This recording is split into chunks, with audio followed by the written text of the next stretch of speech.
అనంతపురంలోనే కాక రాష్ట్రంలోనే క్రీడల అభివృద్ధి కోసం రూరల్ డెవలప్మెంట్ ట్రస్ట్ విశేషంగా కృషి చేస్తోంది. దానికోసం ఒక వినూత్న కార్యక్రమాన్ని కూడా రూపొందించింది ఆర్టీడీ. దేశంలోని ప్రధాన స్పోర్ట్స్ అకాడమీలను ఆటశాల పేరుతో ఒక చోటికి చేర్చాలనుకుంటోంది. వాళ్ళందరి సలహాలు సూచనలతో న్యాయమైన క్రీడాకారులను తయారు చేయాలని, తద్వారా ప్రపంచ స్థాయి క్రీడాకారులను తయారు చేయవచ్చు అంటున్న ఆర్డీటీ డైరెక్టర్ మాంచో ఫెర్రర్తో మా ప్రతినిధి యోగానంద ఫేస్ టు ఫేస్.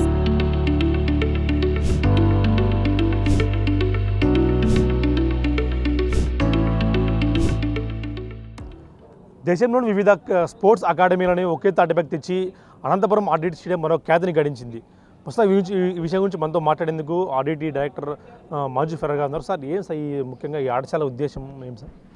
ఆటశాల యొక్క ముఖ్య ఉద్దేశం ఏమంటే, ఇప్పుడు ఆర్డీటీ వచ్చి క్రీడల అభివృద్ధి గురించి లేదా మామూలుగానే అభివృద్ధికి క్రీడలకి ఎటువంటి సంబంధం ఉంది, ఇటువంటి పనులన్నీ మనం ఆర్డీటీలో ఇక్కడ స్పోర్ట్స్ అకాడమీలో చేస్తున్నాము.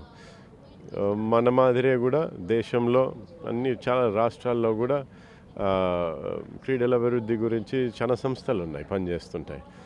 సో మనము ఇంకొకరి నుంచి ఏం నేర్చుకోవచ్చు, మన నుంచి ఇంకొకరు ఏం నేర్చుకోవచ్చు.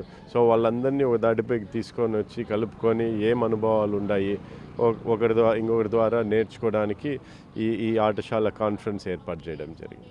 మొత్తం దేశవ్యాప్తంగా ఎన్ని ఇప్పుడు స్పోర్ట్స్ అకాడమీలు హాజరయ్యాయి, అవి ఎలా ఉపయోగపడతాయి సార్ మన అనంతపురం యువతకు కానీ, అనంతపురం క్రీడా అంశాల్లో ఉన్న యువతకు కానీ? అంటే ఇక్కడ ఈరోజు నాకు తెలిసి సుమారుగా ఒక 20 సంస్థలు ఉంటాయి.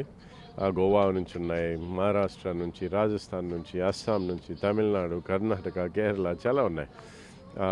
ఇక్కడ ఈ కార్యక్రమంలో ఈరోజు మన కోచ్లు ఉంటారు, రెఫరీలు ఉంటారు, టెక్నికల్ పీపుల్ ఉంటారు, ట్రైనర్స్ ఉంటారు. సో మన వాళ్ళకి ఎటువంటి ఉపయోగం అంటే, మిగతా చోట్లన్నీ ఏం చేస్తున్నారు, మామూలుగా ఎట్లుంటుందంటే మనం చేసేది అన్నిటికన్నా గొప్ప అని మనం అనుకుంటాం. అదేదో బాయిలో కప్పు ఉన్నట్లు మనం ఉంటాం అన్నమాట. కాబట్టి మిగతా వాళ్ళు కూడా మనం కలిస్తే ఆ అనుభవాలు నేర్చుకుంటాము, వాళ్ళు మన నుంచి నేర్చుకుంటాం, మనం వాళ్ళ దగ్గర నేర్చుకుంటాము. ఇంకా స్పోర్ట్స్లో అనేది కొంచెం ఇండియా కూడా తక్కువ పార్టిసిపేట్స్ ఉంది. మిగతా క్రికెట్ తప్పిస్తే మిగతా క్రీడాంశాల్లో చాలా తక్కువ, ఫుట్బాల్ కానీ, హాకీ కూడా ఇంకా ఎమర్జింగ్ కావాలి క్రీడలు. అలాంటి వాటికి సూచనలు సలహాలు ఇచ్చారు సార్ మన దగ్గర నుంచి కూడా?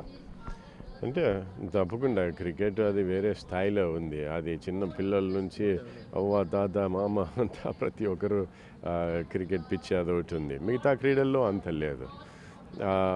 ముఖ్యంగా మనం ఏం చేయాలా, మిగతా క్రీడలు కూడా క్రికెట్ మాదిరే పైకి రావాలంటే ఫౌండేషన్ వేయాలి, పునాది వేయాలి బాగా. ఎక్కడ మన పాఠశాలల్లో వేయాలి, స్కూల్స్లో మంచి స్పోర్ట్స్ ప్రోగ్రామ్స్ ఉండాలా, పిల్లలకి ఆ అవకాశం కల్పించాలి. చాలా చోట్ల మనం చూస్తాం, ఎన్నో స్కూల్స్ కాలేజెస్ ఉంటాయి, ఉత్త బిల్డింగ్ ఒకటి ఉంటుంది, ఆడడానికి ఏమీ ఉండదు, అంతా 24 గంటలు బిల్డింగ్లో పడింటారు. కాబట్టి ఎక్కడ చెప్పు, మనం ఎవరు ఏం పట్టించుకోవడంలే, క్రీడల పట్ల ఎవరు సరైన అవకాశాలు ఇవ్వడం లేదన్నమాట, ప్రాధాన్యత ఇవ్వడంలే, పట్టించుకోవడంలే. 24 గంటలు చదువుకోవాలన్నమాట, వేరేటివి ఏమీ ఉండకూడదు, అట్లున్నాయి. కాబట్టి పూర్తి స్థాయిలో అవకాశాలు కల్పించడం, అది కల్పిస్తే తప్పకుండా ప్రతి ఒక్కరు కూడా అన్ని క్రీడలు కూడా నాకు తెలిసి బాగా ఎదిగే అవకాశం ఉంటుంది. సార్, ఆర్డీటీ గురించి ఇన్ని సంస్థలన్నీ కూడా ఏమంటున్నాయి సార్? ఇన్ని సంస్థలు ఎలా ఉందంటున్నారు, బాగుందంటున్నారా, ఏమంటున్నారు సార్? ఇన్ని 20 సంవత్సరాలు ప్రఖ్యాత సంస్థలు కూడా వచ్చారు, ఒక ఒలింపిక్ స్విమ్మర్ కూడా వచ్చారు, ఎలా ఏమంటున్నారు సార్? వాళ్ళు చాలామందికి అనంతపూర్ స్పోర్ట్స్ అకాడమీ ఆర్డీటీ గురించి బాగా తెలుసు, ఎందుకంటే వాళ్ళు కూడా ఆ లైన్లో ఉన్నారు. ఈరోజు ఇక్కడ వచ్చిన వాళ్ళు చాలామంది ముందు వాళ్ళ కార్యక్రమం మొదలుపెట్టే ముందు ఇక్కడికి రావడము, చూడడము, మేము ఈ రకంగా చేయాలని ఉందని చెప్పి మన స్పోర్ట్స్ సెంటర్ ఇది చాలామందికి స్ఫూర్తిగా నిలిచిందనమాట ఇక్కడ చూసిన తర్వాత. కాబట్టి ఇక్కడ చాలా ఉత్సాహంతో వచ్చిన వాళ్ళంతా మొత్తం. సార్, ఫైనల్గా చెప్పండి, అనంతపురంలో కానీ రాయలసీమలో కానీ స్పోర్ట్స్ డెవలప్ అయ్యేందుకు మన దగ్గర ఎలాంటి ప్రణాళికలు ఉన్నాయి ముందు?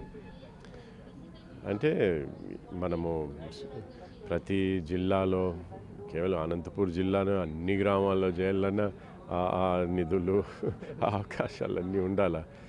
కానీ చిన్న ఒక్కొక్క అడుగు వేసుకుంటా, ముఖ్యంగా పిల్లల్ని గ్రౌండ్లో వదిలిపెట్టాలి, స్కూల్స్లో టైం కేటాయించాలా, ఆడడానికి అవకాశం ఇవ్వాలా, సమయం ఇవ్వాలా. దాని తర్వాత అన్నీ అవంతకు అవే వస్తాయన్నమాట. ఇక్కడ ఈరోజు చూస్తూ ఉన్నాం ఈ గ్రౌండ్లు ఇవన్నీ వచ్చే ముందు మనమంతా వంకల్లో చెరువుల్లో, ఎండిపోయిండే చెరువుల్లో ఇట్లా దాంట్లో ఆడేవాళ్ళం. ఎప్పుడు వదిలేవాళ్ళం కాదు. కాబట్టి అవకాశం ఏదో అన్ని ఈ విధంగానే స్టేడియంలు ఉండాలంటే అవసరం లేదు. స్టేడియంస్ అవసరం లేదు మనకి. ఓపెన్ గ్రౌండ్ ఉంటే చాలు, నేర్పించడానికి కోచ్లు ఉంటే చాలు. అది ముఖ్యం అన్నమాట. మనకేమి పెద్ద పెద్ద స్టేడియంలు ఇవన్నీ అవసరం లేదు. పిల్లలు ఆడాలంటే గ్రౌండ్ ఉండాలా, కోచ్ ఉండాలా, ఆ బాల్ ఉండాలా, ఆ బ్యాట్ ఉండాలా, ఇంకంతకు మించిన ఏం అవసరం లేదు. Thank you. దాదాపు ఈ దేశంలోని 25 స్పోర్ట్స్ అకాడమీలతో కలిపి ఆర్డీటీ కూడా టైఅప్ అయ్యి దేశంలోని క్రీడా అంశాలు ఏవైతే ఉన్నాయో వాటిని కూడా ముందుకు తీసుకెళ్ళి, ముఖ్యంగా క్రికెట్ తప్పించి ఏవైతే మిగతా గేమ్స్ తక్కువ ఉన్నాయో వాళ్ళందరినీ కూడా రైజప్ చేసేందుకు కూడా అనేక ప్లాట్ఫామ్స్ ఉన్నాయి. వాటి సలహాలు సూచనలు కూడా తీసుకొని ఇంకా ముందుకు వెళ్తామంటూ కూడా ఆర్డీటీ డైరెక్టర్ మంజు ఫర్ చెప్తున్నారు. Video journalist Prasad Raghunandan, Big TV, Anantapuram నుంచి. For more videos like this, subscribe Big TV channel.